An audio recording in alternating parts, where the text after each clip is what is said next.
Sadly, hindi hindi ata sila sila nagkasundo. Ang dahilan, love, kung bakit sila nagsistrike. Ang daming affected buong Alberta province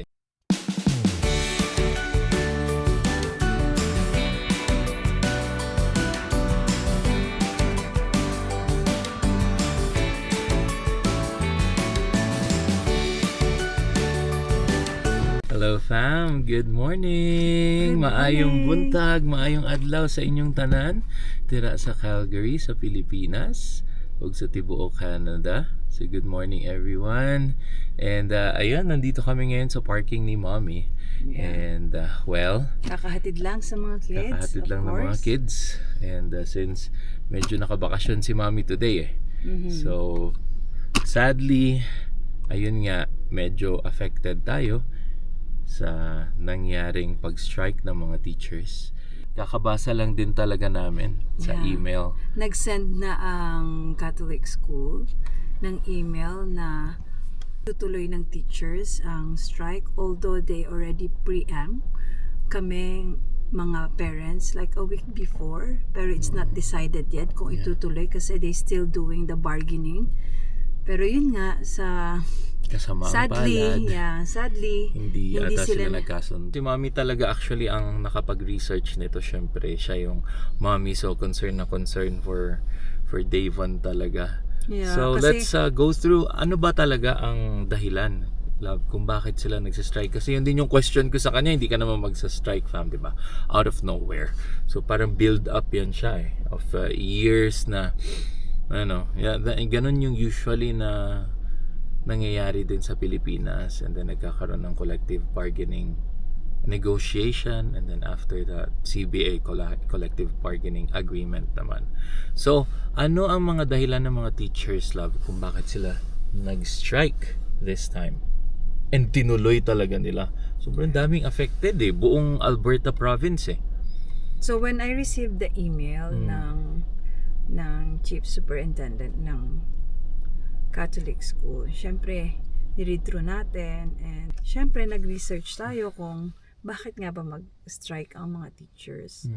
So based on my research, kasi nga syempre kailangan natin maging aware din bakit nila ginagawa yan, kasi student are affected with the actions, diba? So based on my research at binasa ko talaga, so they asking for higher wages. Syempre, the more you do things sa school, the more you demand for a higher salary na alam mong worth it para sa tinatrabaho nyo, diba? So yun yung first talaga nilang parang binabargain sa government, which is supported ng ATA, which is yun yung kanilang union representative. So based here, they said teachers argued that over the past decades, salary increases had been too small for them. They say their wages increased only 5.75% over the past 10 years, which hasn't matched cost of living increases. Kasi alam niyo naman na ang taas na ng mga cost of living the past few years dito sa Canada. So hindi siya enough para sa mga teacher. Syempre, the more the cost higher, syempre gusto natin yung salary natin maging higher as well. Ang sabi is 5% for the last 10 years. Yeah. Grabe naman. Sobrang baba nga. Hindi siya mababa, sobrang baba. That's right. It means na 0.5% lang ang increase. Yeah, and then the next one is insufficient support resources. Ang sabi nila, teachers say there aren't enough educational assistance, mental health resources, specialist support, etc. So the more na maraming different needs yung mga student, the more they need an assistance. Like for example, if you have a special child na na-accept dun sa school, syempre they need more attention, or they need an assistance during the class, which is hindi naman siya hindi mafo-focus ng isang teacher. So they need really assistance in the classroom. So isa yun sa demand din nila.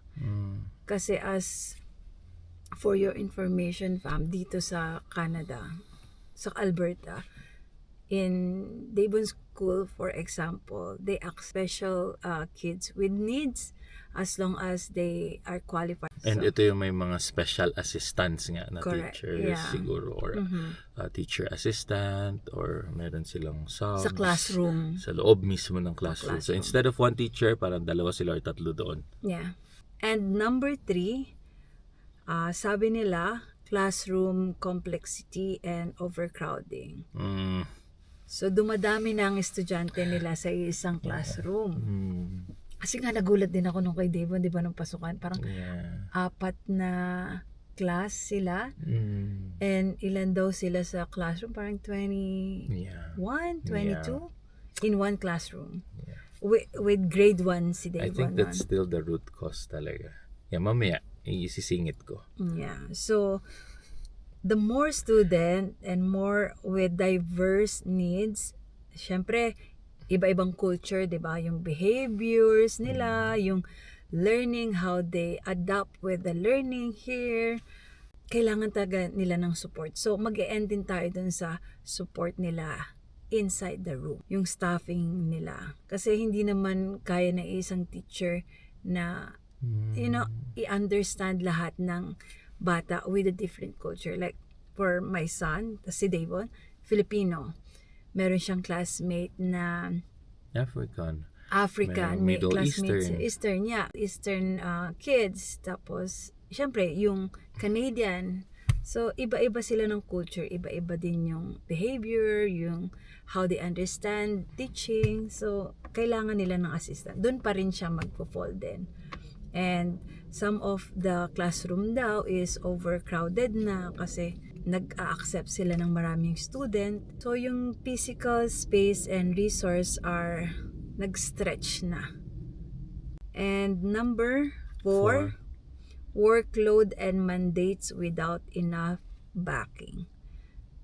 So, teacher feel that government mandates, for example, curriculum changes, tapos nagmamandate daw sila around pronouns or library, like books, policies, and etc. So, parang nag-overworkload sila sa mga changes and additional siguro mga needs nilang gawin for the kids. Kasi nga, dumadami yung kids nila within the room. So, syempre, the more kids, the more they need to adjust, to put more policies and student materials like books, mga activities. So, isa din daw siya sa sa dinidemand nila. They said na parang it's recurring theme na more responsibilities but less or fewer support sa teacher. From the government. Kailangan nila mag-demand sa government to have more support, more resources para ma-distribute nila ng maayos yung teaching nila sa lahat ng kids. Right.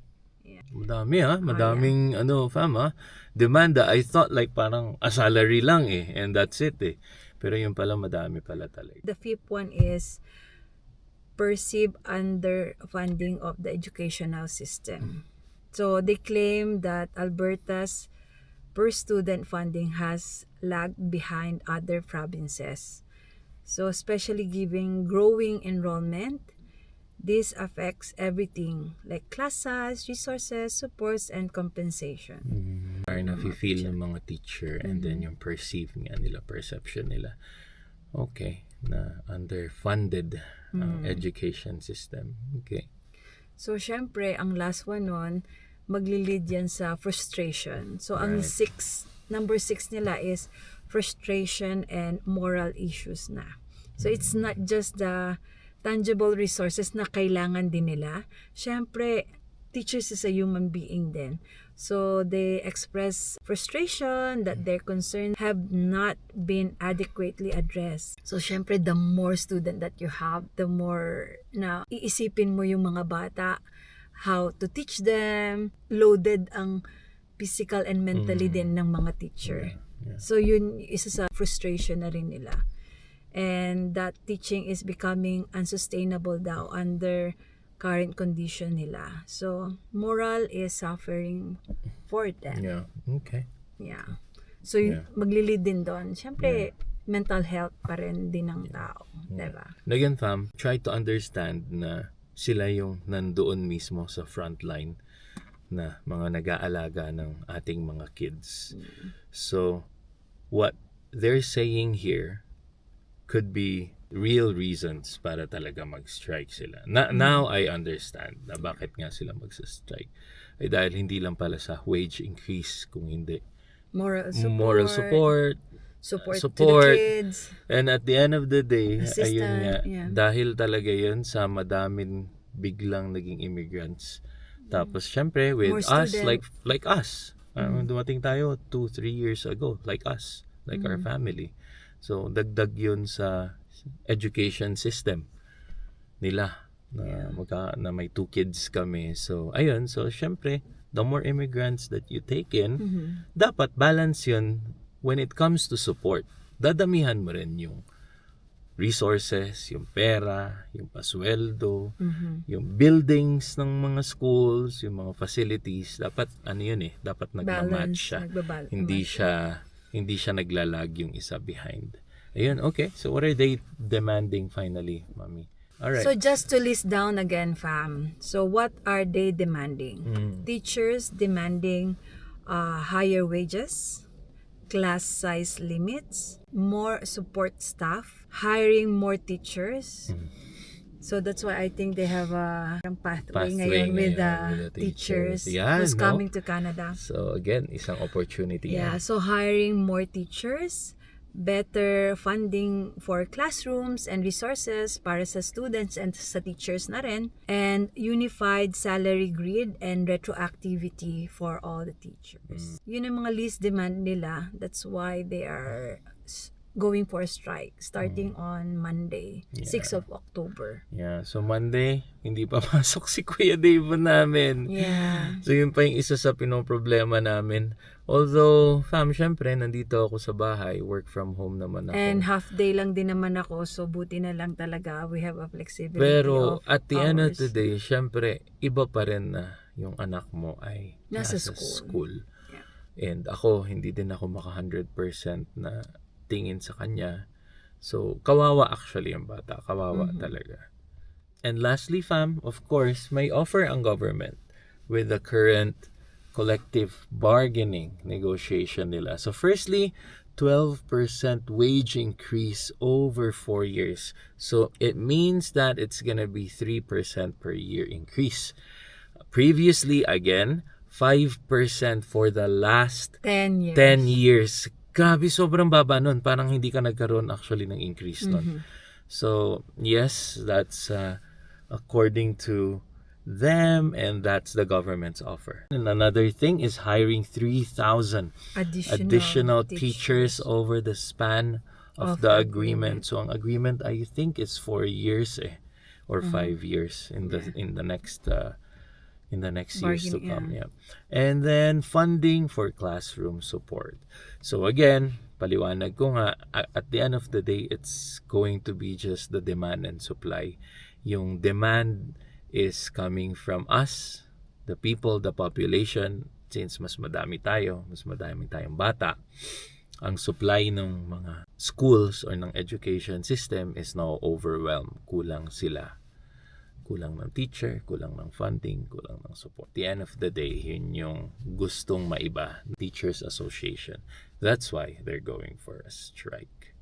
So there you go, fam. So kahit na affected tayo, unfortunately, kawawa si Davon, kawawa yung mga bata dito. Ang dami, syempre makikita mo everyday kasi maghahatid ka, fam. So now yung mga bata ay nasa bahay lang sila. So for sure, nag-iisip na ang mga parents ngayon kung paano ang kanilang student during the closure. Pero that's Alberta as well is offering some parent support during the school closure while the teacher is on strike. So that's actually very good too. They said meron tayong, one of it is may parent payment program. Okay. So they will give $150 for 5 days na close ang school.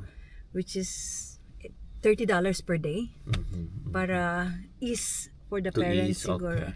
Kung ipupunta mo siya sa daycare or day sa home, at least playground, or indoor mag-indoor playground kayo, so Yeah, at least may okay. fund kayo to spend Okay. for the next 5 days. Yeah.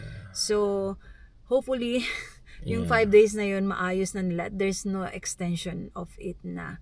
Yeah. Let's pray for it, Pam. Yeah. So at least meron is or support ang government for that kahit papaano. So it's a good news as well. So they said it's 12 years old under. Ang qualification is dapat enrolled sila sa school na yun. So yun naman ang maganda sa Alberta government. Medyo proactive sila when it comes to supporting Family education. So yeah. very talaga yan sila. Aggressive sila when it comes to that. So thank you, Alberta. But yeah, for us, again, at the end of the day, we want our kids to be in school. Iba pa rin talaga pag nasa school sila, nagla-learn sila. And of course, while they're in school, makaka-focus ang daddy to work, mommy to work, then syempre company tayo ng bahay and all, fam. Ang hirap kaya na nandyan yung mga kids at nagkukumpuni ka ng bahay. It's close to impossible.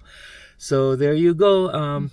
Fam, comment down below dun sa mga families na affected dito more or less sa Alberta. Anong ginawa Comment nyo? kayo kung ano ang gagawin nyo in the next 5 days to come. Hopefully, hindi umabot ng 5 days at makapag-resume na ang school nila. Pero Let's pray. comment kayo kung ano ang Alternative, nyo? gagawin nyo at para pwede namin gayahin ni Donna. Di ba? Ganun lang yun support lang each other, di ba, as parents. Hope you like this video and hopefully may natutunan din tayo for today. And this is for all the Albertan parents and families. Sharing our thoughts and information about it. Yep, Kasi that's syempre true. may student tayo. We're really concerned about these issues happening then.